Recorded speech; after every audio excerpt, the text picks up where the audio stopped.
Welcome, everyone, to another episode of Feature Presentation with Derek Diamond, where every week we take a deep dive into the trenches of independent filmmaking. I am your host, Derek Diamond, and before we really dive into today's topic, I wanted to thank everyone for tuning in to last week's premiere episode and for the kind feedback. Felt really good to be back after months of essentially being on hiatus for doing my own solo show. So the live format was really fun. So look forward to doing that in the coming weeks. For this week, I am really excited to be chatting with award-winning filmmaker and actor, Mr. Morris D. Small. Morris, how are you, sir? I'm doing wonderful. Thank you so much for having me, Derek. Absolutely. I've been excited to have this conversation with you, really, since we booked it. It seems like forever ago. I mean, we were talking before we really started about how this year is just going by so quickly, and time in general, Yeah. just everything moves so fast that I almost can't remember when, the opportunity was there to have you on the show. And with you having you've been in the industry as long as you've been an actor for over 20 years, and you've delved into other aspects of the industry as well. I'm really excited to be here and pick your brain. So thank you for taking the time. No, thank you for having me. I appreciate it. And thanks for So having a platform for actors and everybody in entertainment. absolutely. So I always have to start the interviews with this because there's not really a how-to book on how to get into film and acting and really anything involved with the industry. So what made you want to get into the crazy world of filmmaking? Whew. I think I'm gonna be saying this story the rest of my life. Um, as a child, I was just fond of entertainment, and I used to see stars and entertainment as a kid, and I used to get like goosebumps, want to be a part of projects. So later on, I figured, hey, they had stuff available. I mean, it wasn't film, the area I grew up in, but they had theater, they had church plays. I was a part of the church plays. That was very helpful. Um, they had stuff at our school. I was always in something where we had to perform. And I think from there, when I got over that goosebumps, or at least live wise, that's kind of where it started at in elementary school and in the church performances.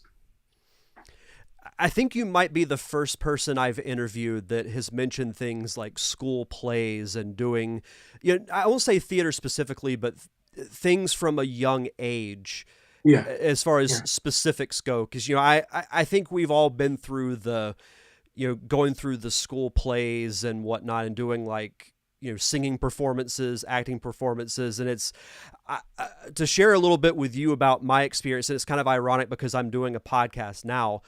Whenever we would do these types of plays and group performances, more often than not, I was chosen to be the narrator. I can see So, why. it's kind of funny that years later I'd be hosting my own show. So it's Okay, just all right. you never really know, what opportunities are going to be there. So, at what point did you decide, okay, this is for sure what I want to do, and how did you start the process of making that happen? I guess I had a list of things I wanted to do when I got older, realistic list, and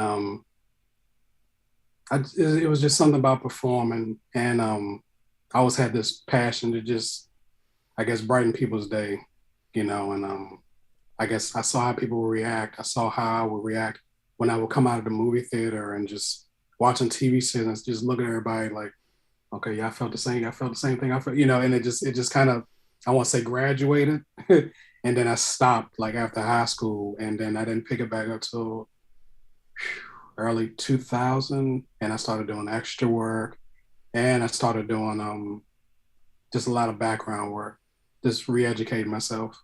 And I just like, well, I'm gonna take it seriously now. It's gonna be a while, and it's not like you just do this and the next thing you know you're on a TV series. Sometimes it works like that, sometimes it doesn't. So But there is some truth in what you said about being on set, whether it's as an extra or doing something like PA work. It's the best way to learn, and oh yeah, film definitely. film Yeah. school is great and everything. Like it's great at Onset is laying always better. Yeah. Oh a yeah. foundation, but there's something because the best way to learn is to do. And Correct. you get that real on the job training of being a PA or being an extra, because you can be around, if as an extra you can be around the actors and really watch them work firsthand. Same Right. thing. Right. Right. Same thing with a PA and watching how the DP works, how the director works, even how the Exactly. grips work. So, Oh, is that one of the reasons why you chose to go that route that you did? I did. And I like, it was just something about the performance. It just did something for me. It was challenging. If nobody knows by now, acting is a poor man's craft. Um, just because you're in theater doesn't mean you're gonna get rich, famous. Just because you're doing film, you may hit a high note, go up, hit a mountain, and you may come crashing down. That seems the way the career is. It's not fair, and it's very subjective. And sometimes the people that have not given up, I tip my hat off to them, because it's not easy. It's definitely not easy. It's definitely a labor of love, and Oh yeah, definitely. I've had this conversation with other filmmakers too, and that filmmaking and acting is almost like a drug. Like once you do it, you don't want to do anything else, because nothing gives you that satisfaction Exactly. Exactly. quite like that. Yeah, it's kind of like basketball player. I've been wanting to do this, or the Jordans and the Kobe's, and just everybody was just passionate football players, baseball players. It just they could see themselves doing something else, but something when they take another job and they're not doing what their passion is, something that just disrupts them. They don't feel the love. It's like a depression, you know. I don't know if people feel like that, but I can see them being addicted and want to do their craft and want to get better at it. So Absolutely. It's even, I feel that way about podcasting. oh yeah, Like I have a day job, but what makes me the happiest is when I'm having conversations, like the one that I'm having with you. oh yeah, yeah. You It need it. provides, It's therapeutic. yeah, exactly. It's tough to explain really, because you don't get any other feeling like it. It's when you're doing Yeah, it, everything feels right. right, right. And then you get off of it, and then you go back to your life, and it's like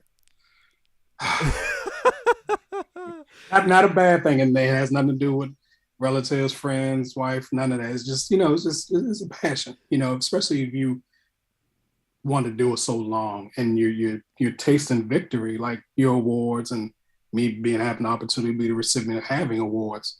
It's like, can I step higher than this? Can I keep going and staying relevant, as people say? Hopefully, hope I can be somebody's favorite movie one time. That'll definitely make me very happy. Absolutely.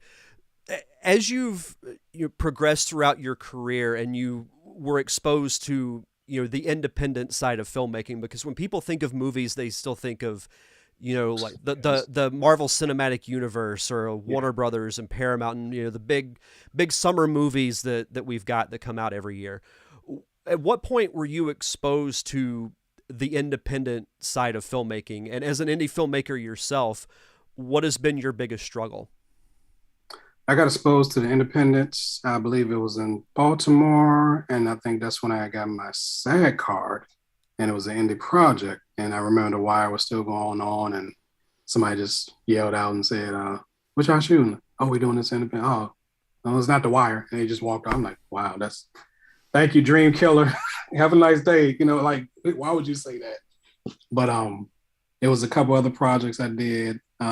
Still talk to a lot of actors, and a lot of the actors in projects I'm in now. I'm glad they're still around, and I could reach out to them. Yeah, as far as the difficulty, oh wow, as someone told me before, money, money, money, money.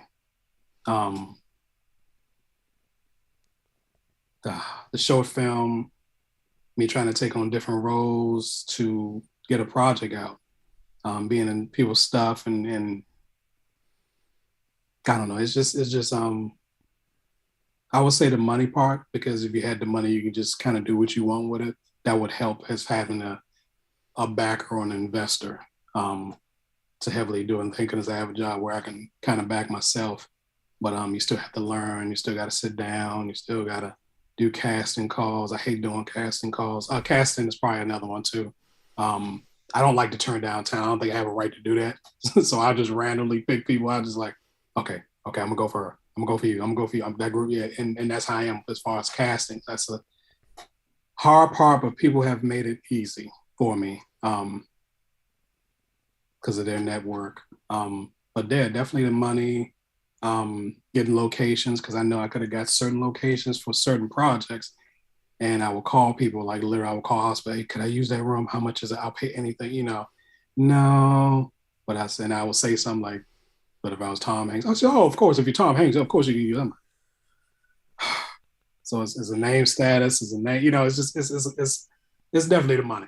It's definitely the money. It's probably one of the bigger challenges. Paying the people, um, getting locations, making sure they make it. If something changes, if something happens with the schedule, and I want to get it knocked out because I know this person may not be available for another couple months, and they're only in town for this time. It's stuff like that. Scheduling, money, scheduling, and probably casting.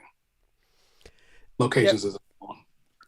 When I cast for the Parker Syndrome, my short film a few years ago, Mhm. it was surprisingly difficult in the sense that I personally have difficulty telling people no.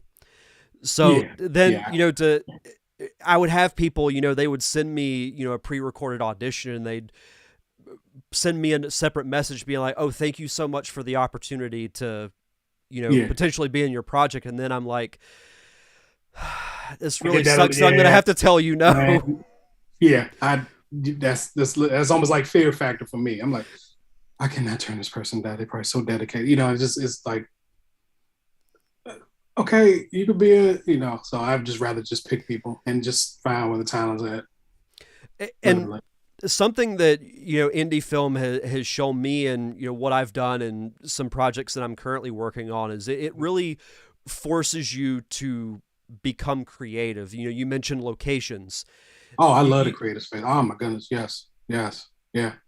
You get forced. You get forced to be to have a sudden surge of stability really quick, and you have to make adjustments. I find myself when I'm filming, sometimes I think I'm so hard, and then when I get to, I'm like, oh, okay. And so people think, oh, we're gonna be here for hours. Listen, no, you're not gonna be here for hours. You're probably gonna. That's just the setup. Goodbye, shake hand, email, thanks for coming. See you next shoot, or thank you, you're wrapped. Um, yeah, you have to be creative. Like something to go wrong, a light will be out. You know, somebody there's a lot of noise in a different room, and no one's supposed to be in that room that day. Like, yeah, it's you get very creative very quick, very quick. it reminds me of a quote I saw on Twitter yesterday, funny enough, and I reshared, is that you go to bed with a plan and you wake up prepared to adapt to whatever Yeah. life's going to throw at you. And it's the same way with filmmaking, because Oh yeah, definitely. if you plan 10 things, 9 of them are not going to go right. You might get that one where it goes exactly like you thought, Yeah, but yeah, there's going to have to be some kind of adjustment. yeah. And that's why I would definitely see a lot of directors. I like a lot of people in entertainment. I have favorites, but I don't show the favoritism. Um, Scorsese, of course, um, Nolan, um, Gary F. Gary. There's another actor that started doing, and I'm so sad I forgot his name. I pardon myself for forgetting. But there's a handful of actors that have converted to doing directing. I love it, and I look, and of course, um, Spielberg and Lucas, who's probably absolutely tired of doing Star Wars. But he said himself, you do this. This is part of my life, and probably have to deal with this the rest of my life. Next 10, 20 years, and it's way over that. So it's a lot of directors. I like Denzel's doing his debut. I like what everybody's doing right now. I really do. I can picture Denzel being a fantastic director. Yeah, yeah, If he's half as good of a director as he is an actor, he'll yeah. be I okay. know, yeah, He'll, I know he had directed something years ago, and I think he did some other stuff, but he's so busy looking at his performance. He's like, okay, I don't care if he acts in that lady. I just want to see the man on screen and just kill it. and that's actually a great segue into what I was going to ask you next. As an actor, what do you look for in a director when you're wanting to work on a project? Ooh, wow, that's probably one of the hardest questions. I'm a real humble person and all that discipline. So sometimes I want this type because I'm more like, if you can let me have some flexibility, but stay within the realm of your vision as a director and give strict direction, but give a little flexibility. That's probably a perfect director for me. I'm not afraid to challenge the actor. Hey, you know what? Do this different. I know we did this in rehearsal, but try this. Okay. Let's see what it looks like. And just have more footage to play with in post for them. Because I know I do it sometimes now. But definitely somebody that has their vision together, gives you a little bit of leeway, but doesn't let the actor just take over the whole production or actress or anybody, any other group outside of director.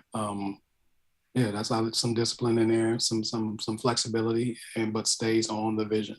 You know, you Absolutely. And what's great about being a director and working with actors is that they're the ones that are ultimately playing the part. Like if you're a writer Correct. director, you can write out the dialogue and you have it pictured in your head how you want it. Right. But you cast the actor and they might add, a little like a Mm-hmm. little personality quirk or little Oh, yeah. nuances that as a writer director you're like, damn, why didn't I think of that? you Mm-hmm. know, but that's what's great and what I respect. One of the things I respect the most about actors is their ability to read the lines on the script and almost just instantly think, let me add this little nuance to it. Like it's not vastly different, but it just makes Mm-hmm. the performance and the character so much better. Right.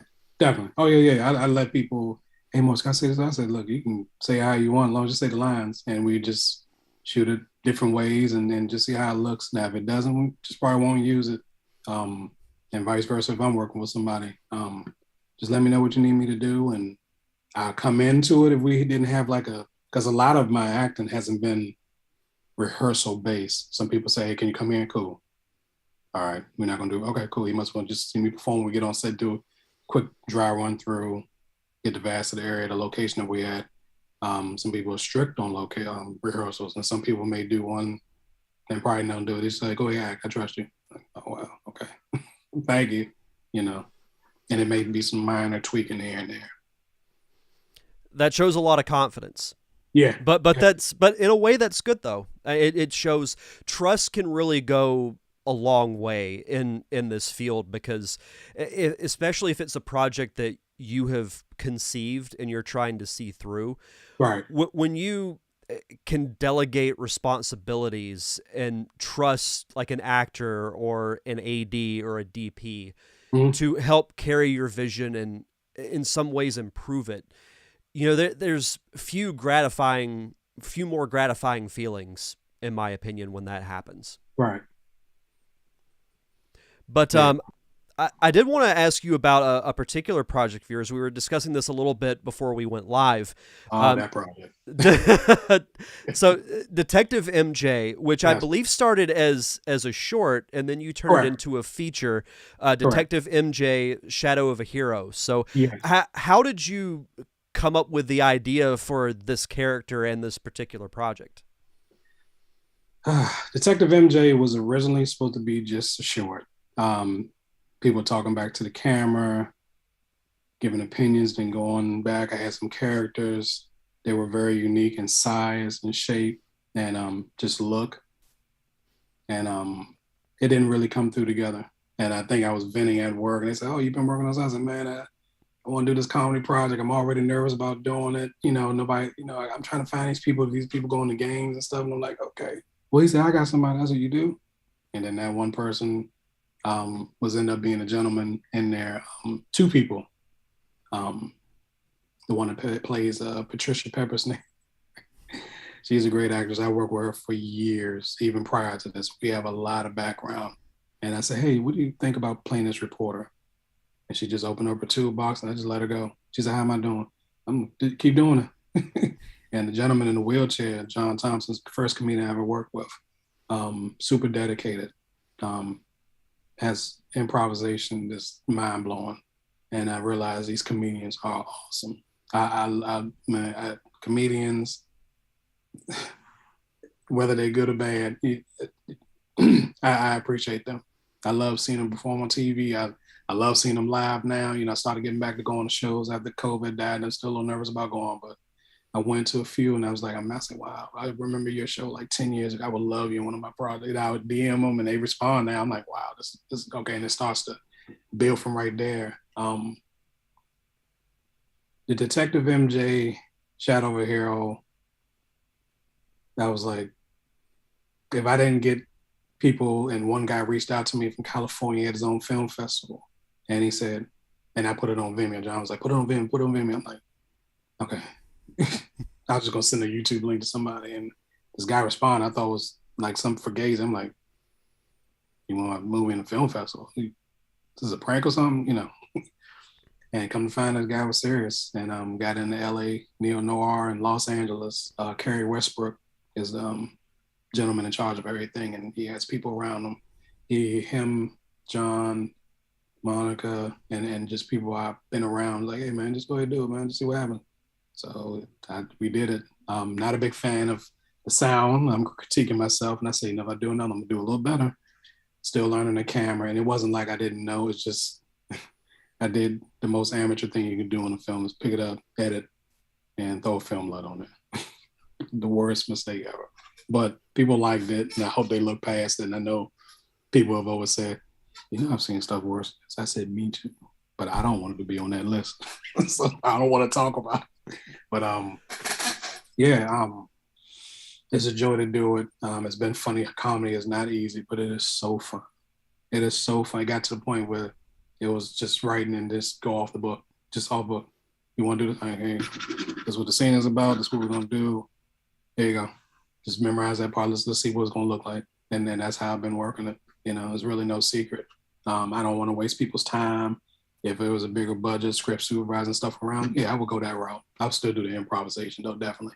But it goes back to that creativity. You create it, and these people have been trusting of me, which is scary because I'm like, I can make these people look really bad, and would have not had no one else to be in any project, whether it's drama or anything. But they stuck in with me, and it's worked, and it's going to continue to work. So, well, it goes back to what we were saying at the beginning of the show, is that you learn by doing, and you mentioned, the audio and other things you would have learned from, but you wouldn't know unless you actually went out and did it. And I even give you credit for doing it, because so many people talk about, I'd love to make a movie sometime, but go out and do it. Like, you can make a movie with this. Oh, oh my goodness. Yes. Yeah. Oh yeah. Like, the technology is there. So yeah, it may not look like, a Marvel movie or something that's made, by Paramount or another big studio, but every film is a learning experience. It's it's what you choose to do with what you learned. And I will say, I'm a fan of like the classic detective noir stories where you have the inner monologue with the detective and the star, what's going through their mind at the time. So whenever I'd hear those moments come up, I'm like, this is great. Like, I was like getting immersed into it, because I love inner monologue. Like, I'm a sucker for stuff like that. So me too. I like them too. Yeah, I thoroughly enjoyed it. And you mentioning working with comedians. Stand-up comedians could be some of the best actors on the planet if they all went that route. They have like we have sandbox. They have sandboxes of stuff. I said, have you imagined a guy you didn't like and his breath didn't smell right at the time? Yeah, I need you to play that guy. And it just, we don't have to do nothing else. And it clicks. It's automatic for them. And I'm learning a lot from them. Like, just watching them perform, being with them, just their prep. They're mind blown. They're mind blown. Yeah, I've got two good friends who are stand-up comedians in the Biloxi, Mississippi area, and I've seen them both perform. But it was before COVID hit, but still, just hearing how they would come up with their material and how they would present it, And Yeah, the fact that it was just so smooth and effortless, and like yeah, natural. every stand-up comedian should try acting at some, even if it's just Oh a my god, short, yeah, yeah, try it. yeah, yeah, definitely, yeah, yeah, yeah. And then fortunately, um, like I said, everybody said comedy is hard. I'm not gonna say it's easy because everybody has different humor. So slapstick Exactly. comedy and profanity might not be somebody's forte, whereas somebody just falling down and having kids kick them in the crouch the whole time may be funny as hell. Some people are like, okay, you kind of overdoing that one, but it depends what kind of people you want. Like I said, if I sucked them in with just the inner monologues, then definitely help. And with going back to the original Detective MJ, just the short, I recorded some of it when I went to Los Angeles, and the reaction I heard from people laughing, man, wow. I teared up a little bit because it was amazing because I'm used to dying laughing at somebody else and just to hear something I said or and then seeing all the other films and saw how people react to them. I was like, wow, this is nice. This is great. This is great. I can definitely get used to that. I can definitely get used to that. I love it. It goes back to what you were saying earlier about it being about the performances and making Yes. people feel certain ways. So it all kind of comes full circle. Yeah. Yeah. And you definitely got to tighten your writing up because when people hear something like, why did they put that line in? They be like, oh, yeah, that response like, okay, don't do that no more. It doesn't make sense. It doesn't go with the story. So I love comedy. I'm beginning to like all the genres, and I'm definitely gonna get back into some other ones in the future. So Kind of going back to Detective MJ Shadow of a mhm. Hero. So you wrote it, you Right, directed it, and you correct. also starred in it. So what was that process like for you? Because independent filmmakers wear a lot of different hats, but to do a feature and have to worry about your performance Yeah, while also directing the crew, what was that like for you? scary, fun because I was looking forward to it. Um, I was expecting stuff to happen bad. So if I had this actor or somebody that didn't come, as I could, cool. I can get him the next time for something else. I'll just slide another character in there somewhere.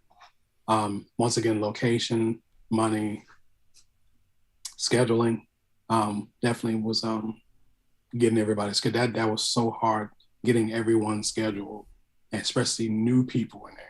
That dude, I was trying to what can I use to lure these people in? What can I do? What can I I'm just like what can I do? I'm not a studio. I'm just Morris. What? Oh my goodness. Okay, I'm just gonna put it out there. I'm gonna reach out to people. If they're not cool, they are. We'll just go from there. And stuff started really coming together. The locations, which I was so happy about, and I didn't get a lot of locations that I wanted.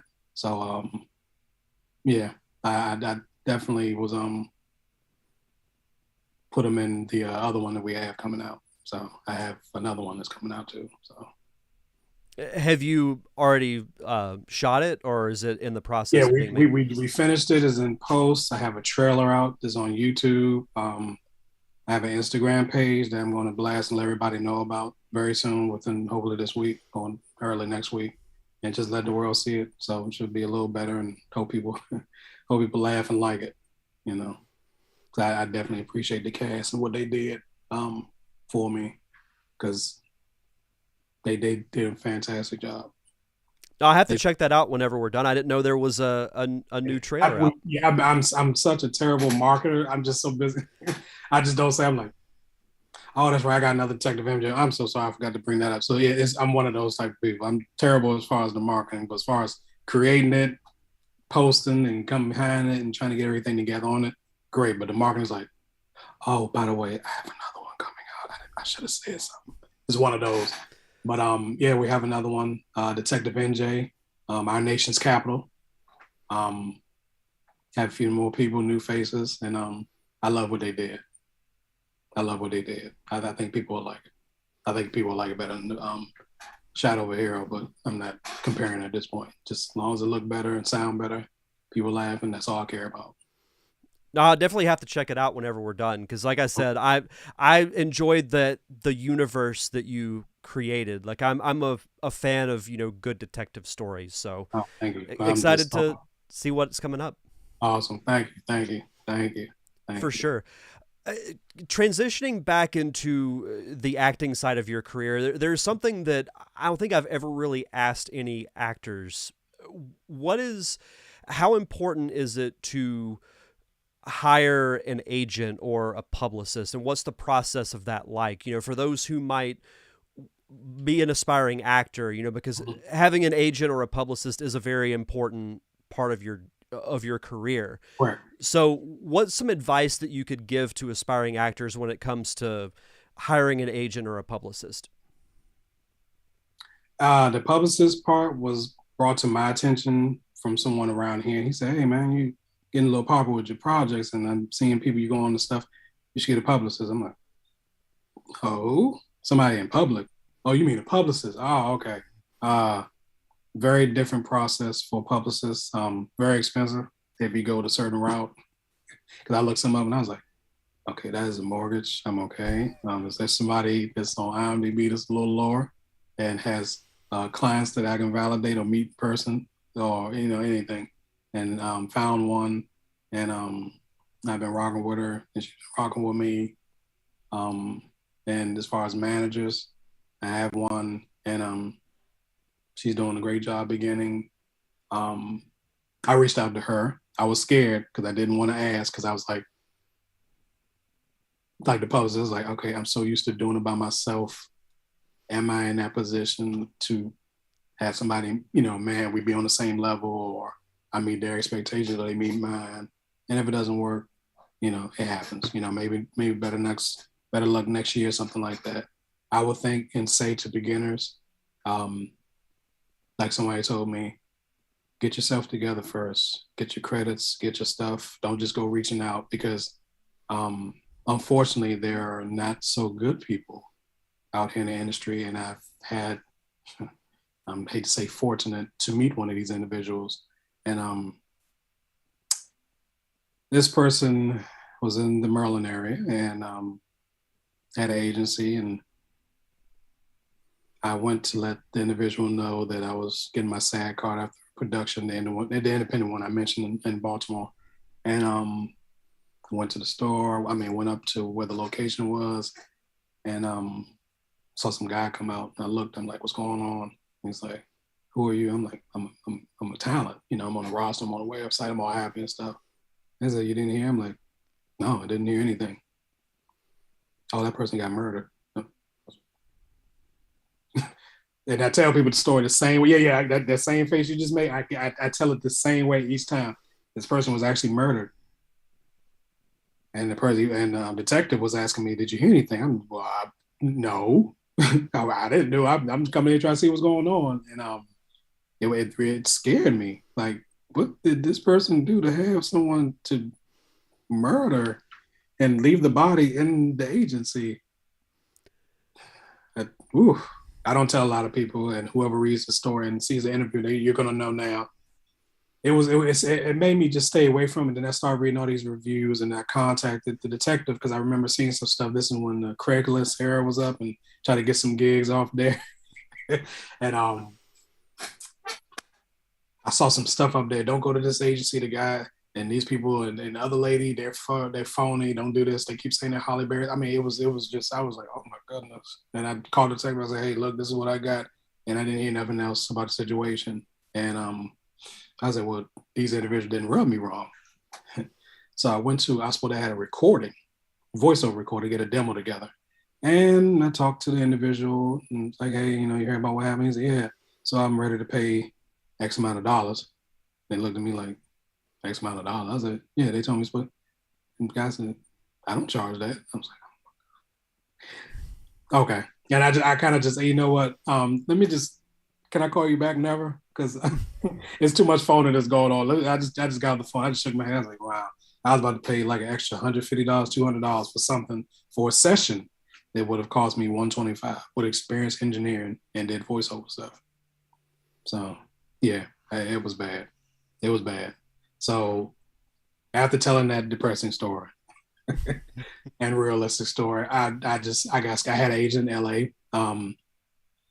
Went out there and got in there, and he was talking to me, and he was like, "Yeah, this, and that, I can get you this, I get you this." Okay. And then he said, he looked at me and kind of did his head back. It's like, get some real balls coming out to LA. And I looked at him, I was like, well, they're mine and nobody's going to do this for me. So what are we going to do? You know, and he shook his head and he started sending me a list of stuff. And I was going to go back out there after I left. And next thing I know, I got an email say, yeah, I'm getting rid of the agency, blah, blah, my partner's going to take over. I'm like, I didn't even know you had a partner. Where did this come? You know, and I mean, and I kind of just stayed away from managers and agents, you know, that really just, I just started doing my own thing. You know, I was getting auditions for stuff that was coming to the DC area, Virginia, Delaware, anything. And I was starting to travel out and they just started going from there. And I was like, well, if they can do better than what I'm doing for myself, I'm cool. You know, they can't, then I'm going to keep doing me, you know. Eventually, yes, you're going to need an agent. And please excuse my long explanation. I wanted people to hear that, to let you know all the glitter is not gold or platinum. So do your homework. See if you can reach out to individuals that are with agencies or publicists or casting agencies. Ask the people there, hey, especially if you're a teenager, yeah, have parents, because I've had parents call me, what do you think about this person? Well, this is my experience and this is how our relationship is and this and that, you know, and I would just tell them, just do your research. I would have, now what I don't like, and I told a small amount of people, please, parents, if you're listening, do not go giving your child's pictures to strangers you do not know online, okay? Please stop doing that. Not a fan of it. I told people about it. I showed people messages. There's one lady, I think she's in a different country, and she just kept emailing me. It's on LinkedIn. And she just kept sending me stuff. I'm like, why are you sending me pictures of your son? I can't do nothing for him. I can give you advice, and I'm not comfortable with this, man. What are you doing? And just, yeah, he can memorize, he can cry. The first thing I hear, and I know a lot of actors, I know you heard it, he can cry like that. If actor was just crying, I'm pretty sure everybody would just come to the set teared up every time they have an audition. So, yeah, just check the legitimacy of who you're reaching out to. See if there's common ground. If they're beginners or you're beginners, or they're advanced and you're intermediate, or if you're both advanced, you know, you probably should hear each other, know each other by then if you're both advanced or intermediate, and lay out a plan with them and sign a contract if you want, and, you know, understand how things are. That's if you're non-union. If you're union, hey, bringing this up, I guess it's percentages and certain benefits you get when you can union and stuff like that. So all the stuff I did turned out to be great. It turned out to be great.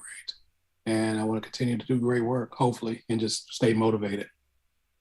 Stay motivated as much as possible, and just keep doing it.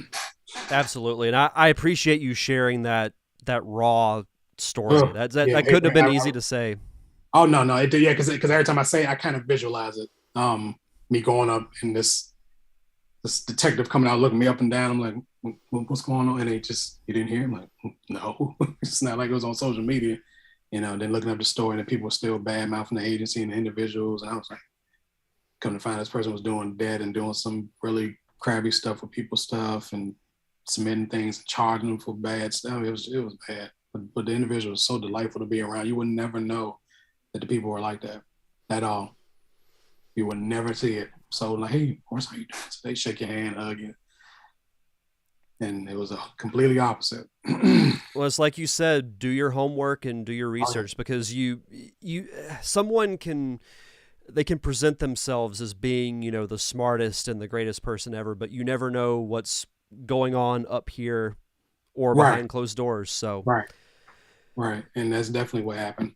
I mean, rest in peace to the individual, and just it's a learning lesson. It just sadly had to end in death. So yeah, for sure. And I think everybody can take a lesson in that. Oh yeah, absolutely. Yeah. So as we start to wrap up here, I did want to ask you, what has been the biggest lesson that you have learned throughout your filmmaking career? It doesn't have to be acting specific, but just the biggest lesson you think you've learned in your entire career.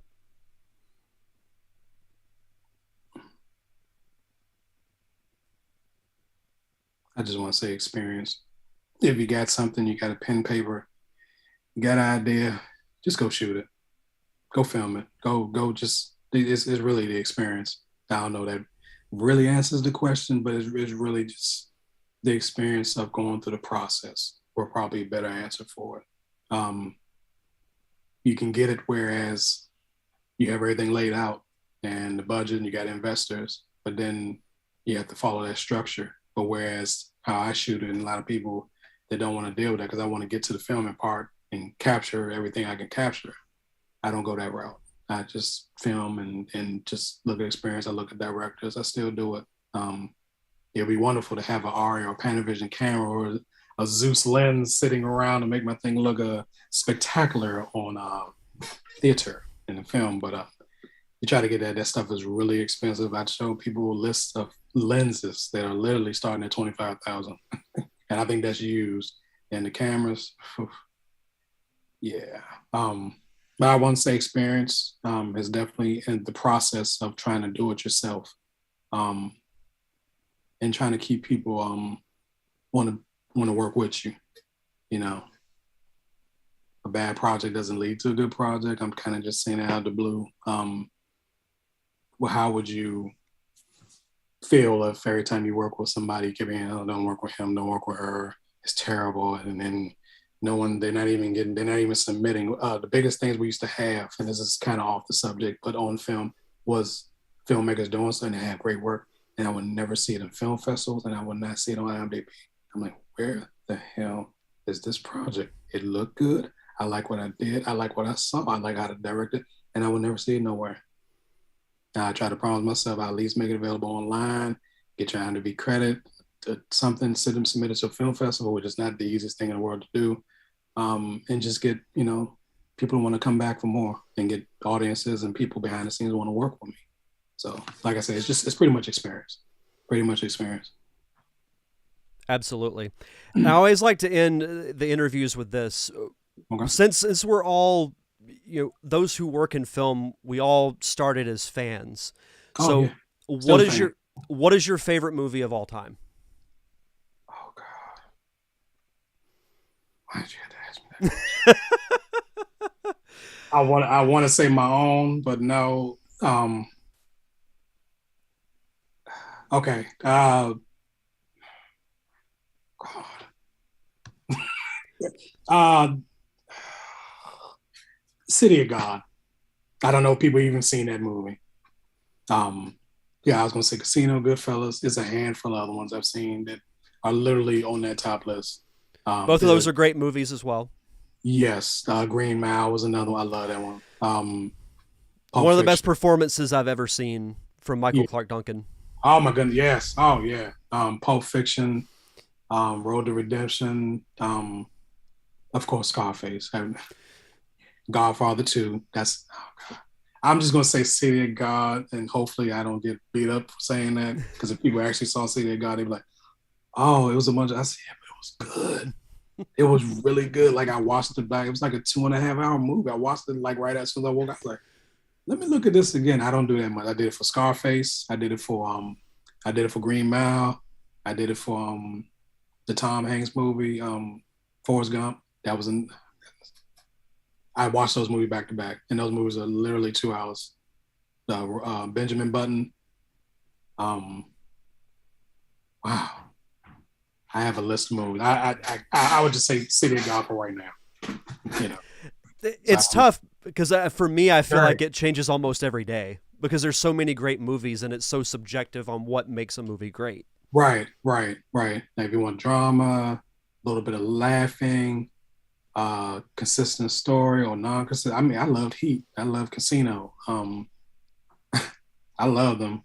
Now, as far as TV shows, I'm a big Stranger Things fan. People probably be surprised. New season coming out this week. Oh my goodness, I love Atlanta. Atlanta has been one of the best projects I have seen. Like all of them are good. I used to watch Entourage a lot. The Wire, of course. And it's a handful of projects. I watch a lot of anime now too. So it looks good on Netflix. So that's what it is. So. Yeah, for sure. Oh, yeah. Last thing, do you have a website or social media you'd like to plug so the listeners and viewers can follow you?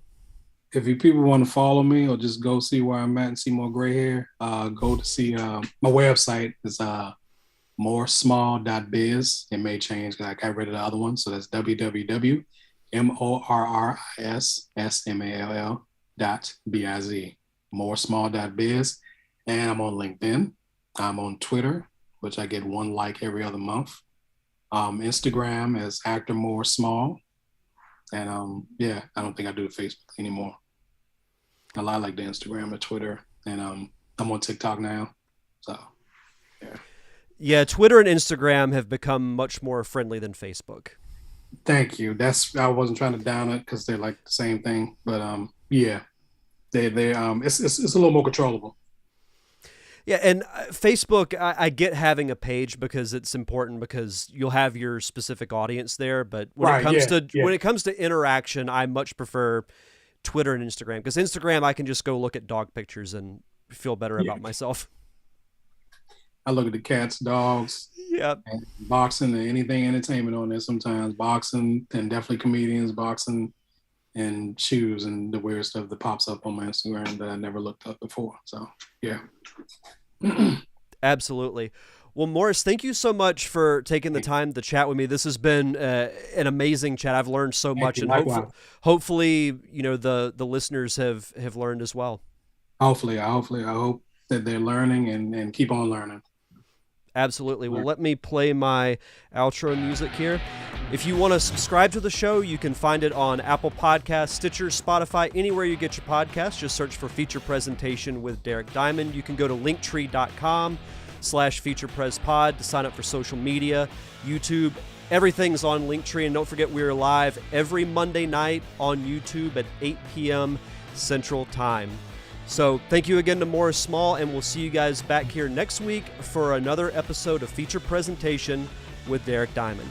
Looking forward to it.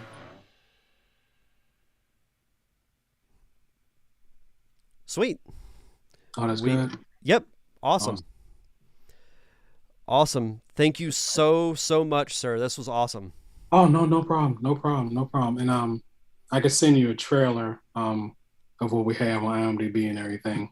I wish I would have had the interview with you when I had the website up and the project for free.